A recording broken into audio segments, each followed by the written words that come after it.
மண்ணில் நல்ல வள வாழலாம் வைகளும் எண்ணி நல்ல கதிக்கு யாருக்கோ குறைவில்லை கல்வி நல்ல நன்மையும் கல்மல வளநக எண்ணில் நல்லாக பெருந்தக இருந்ததே வாழ்க வளமுடன் இந்த புத்தாண்டில் அனைத்து நலமும் வளமும் பெற்று 16 செல்வங்கள் பெற்று பெரு வாழ்க வாழணும் இடைகள் பெற்று இன்புற்று வாழ வேண்டும். சிவாய நம திருச்சிற்றம்பலம்.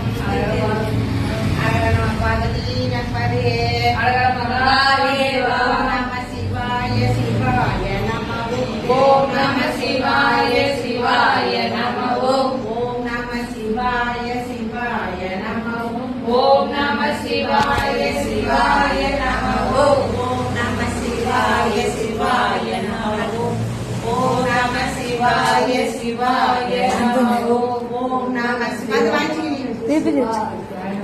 ஓம் நம சிவாய சிவாய நம ஓம் நம சிவாய சிவாய நம ஓம். இந்த பெரியவங்க இந்த வயசுல சிவன் ஆட்படுத்தாங்க. இந்த வயசு